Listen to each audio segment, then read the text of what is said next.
Why do we warn people against labeling themselves and attaching themselves to labels? And yet, the practice of naming is so wonderful. And this is what the science says. Hey, listener, welcome to episode number 78 of Listen Up. Have you ever noticed how a single word can change everything? It could expand you or it could limit you. It could open a door or it could close a door. It could lift someone up or it could bring them down. Words are powerful and they must be used wisely.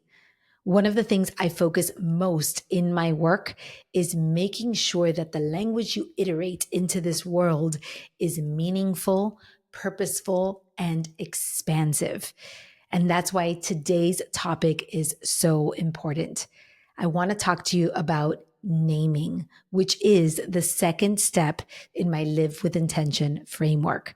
Living with intention is a practice of noticing, naming, and nurturing your intentions as you move along in your life.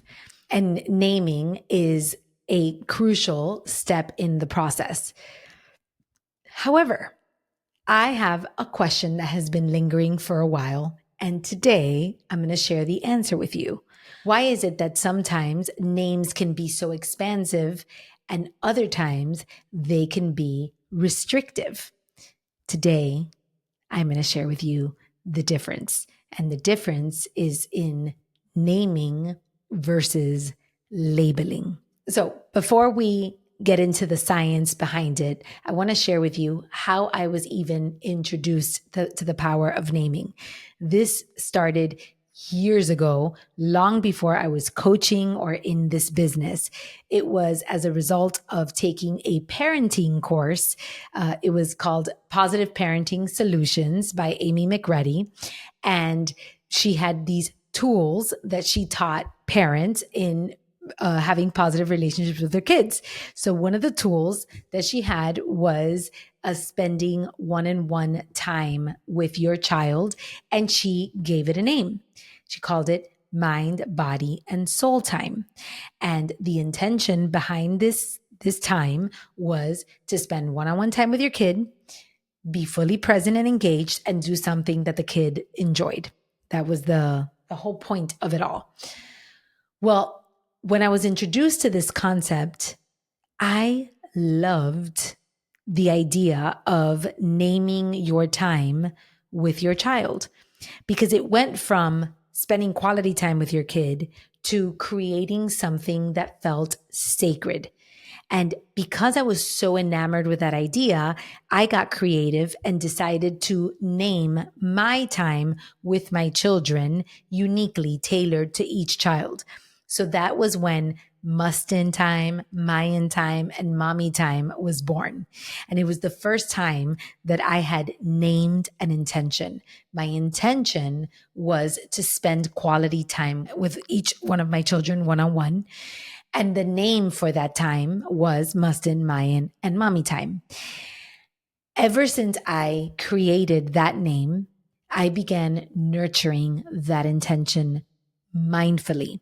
And every day I was careful about creating space in my day to nurture Mayan, Mommy, and Mustin time.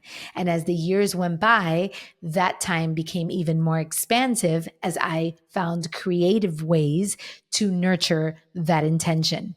It was one of the best things I have ever done in my life, in my relationship with my children. And it was the beginning of this journey without me even realizing it. Fast forward in 2019, I was at the Summit of Greatness and I had just named my year for the very first time. I had chosen a word of the year and I was introduced to the company My Intent.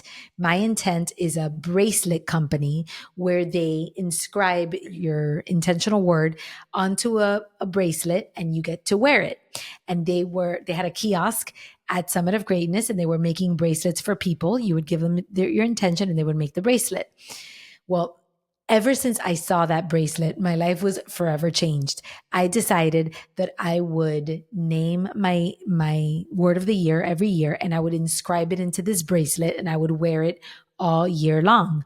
And it became such a powerful practice that for years I've been hosting vision casting workshops and vision board workshops, and I always have my clients name the word of the year, and I make them a bracelet for them to wear for the year. What I noticed by doing this practice of naming the word of the year and putting it on the bracelet and using it all year was that it narrowed my focus. It anchored me into the word. It gave me direction. And actually, as a result of zooming in, my life was expanded. Why? Because those names also took on a life of their own. The intentions became bigger than what I originally intended. And I spent the year learning more about this word that I chose, learning more about why this word chose me, learning about how I can expand the word to make my life better and more aligned and more meaningful. These were the two game changing practices that led me to create this live with intention framework that I was able to develop and discover as a result of living these practices.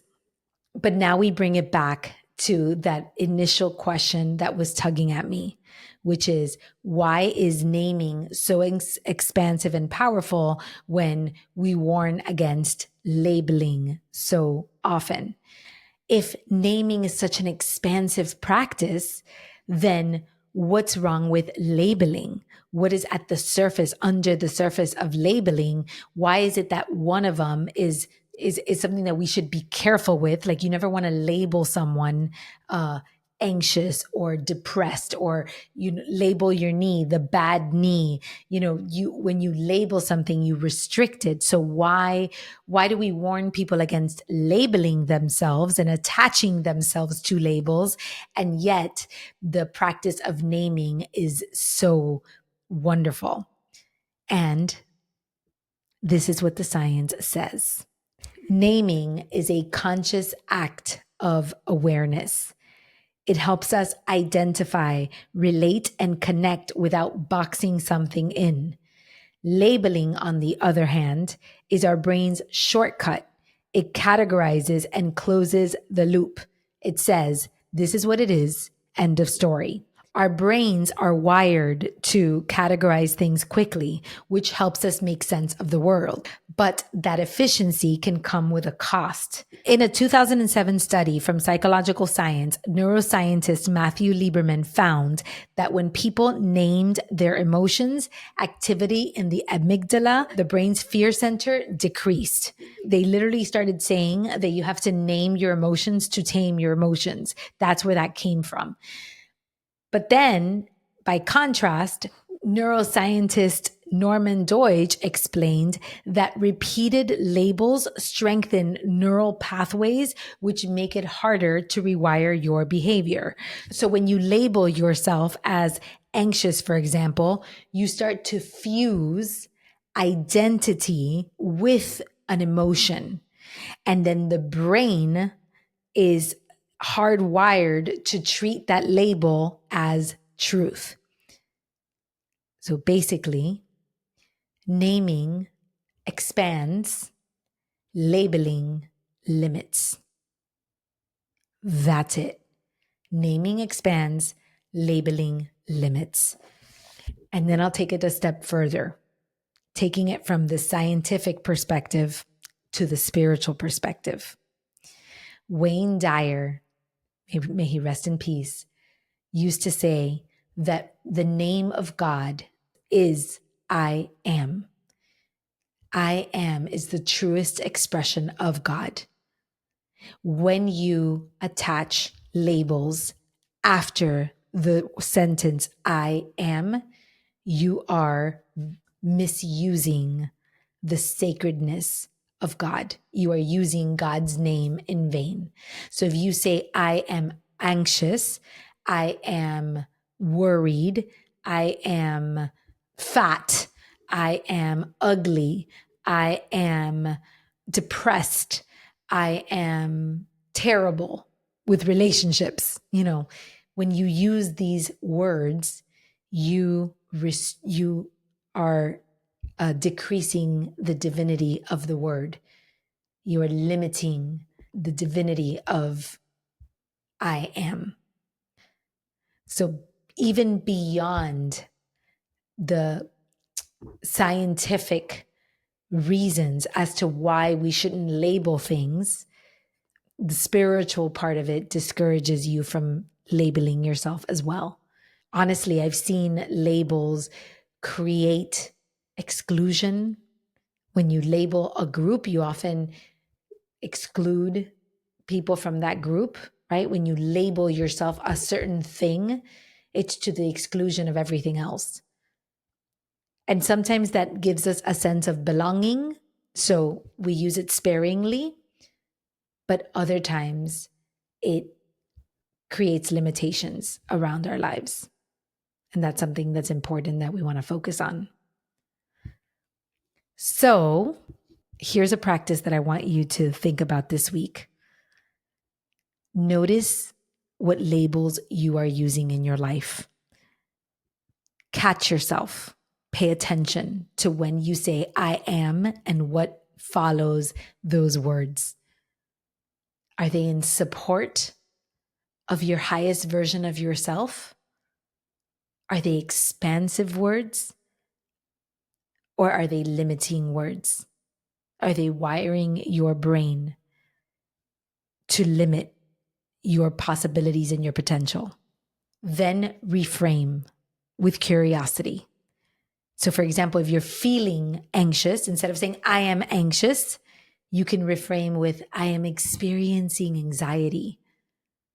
I'm noticing that there's anxious feelings coming up in my body. Play around with that. And then name your intentions, not your limitations. In this podcast, we name our seasons, we name our months, we name themes, we name our word of the year. We use names to expand our possibilities, to anchor us, to give us direction, to keep us focused on our North Star, to create alignment in our lives. But we are not using them against ourselves. We are not using them to name limitations, label limitations. So one of the easiest ways to understand how to use naming instead of labeling is describe, don't define. Notice when you are describing something as opposed to when you are defining it. I feel sad is a description. I am sad is a definition. Use words that describe what you're feeling, who you're becoming, what you're experiencing, what you're seeing, as opposed to limiting yourself with labels that don't tell the full story. My friend Betsy the other day in her life coaching school used this example, and I think it's a great example for this podcast. She talked about when you are describing a bird, when a little kid sees a bird for the first time in the air, and they look up at the bird and they're like, oh my God, look at that. There's this thing, it's flying, it has wings, it's black or red or blue, it's gliding through the air. They don't know what the name of this thing is, the label of this thing is, so they describe it with all its attributes, and then their parent will say, oh, that's a bird. And once you know that that's a bird, you will forever call it a bird, which there's nothing wrong with that. But if somebody asks you to define a bird, what comes to your mind? It could be a blue jay. It could be a cardinal. It could be I don't know, whatever other name of a bird there is. You can't define a bird just as a bird. The better way is to describe the bird that you are defining, using it to expand my understanding of the bird instead of limit it. So this is the last Sunday of October, and we are getting ready to close out the month and name the new month. So for this week, I invite you to notice what did October look like for you?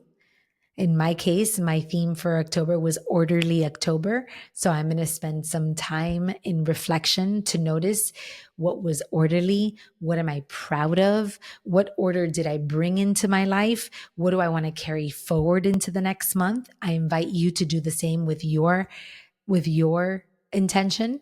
I had clients this month that named their intentions open October, orderly October, playful October, optimize October, opulence October. There was so many words that my clients used this month for October. This is the time, this is the week for you to notice, how did that word expand you? What did it mean? Does it mean the same thing today as it meant when you first started? Pay attention, notice, write it down, use this time for reflection. And then next week, we're going to name November. But in the meantime, maybe you can start thinking of, what is your November going to look like? What season are you in? What do you want to celebrate and carry with you into November? What energy do you want to step into? What identity do you want to adopt in November? What are you feeling? So I want you to start thinking about these things. And then next week, we will officially name November for the Listen Up Collective.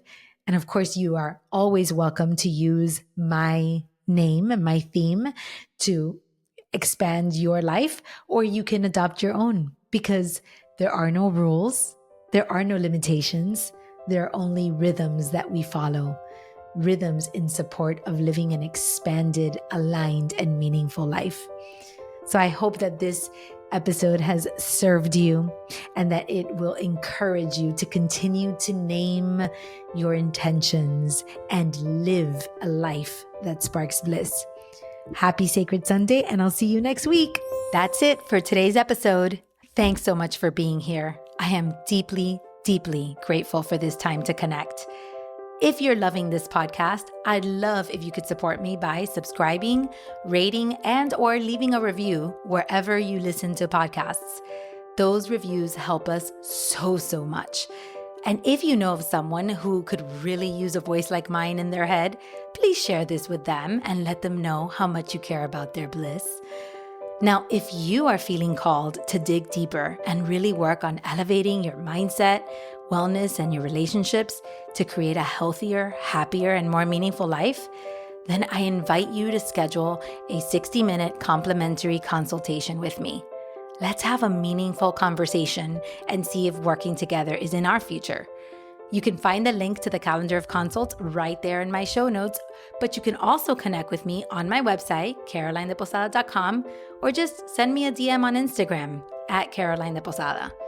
Like my friend always says, the project is big and you're a part of it. So thanks for being here.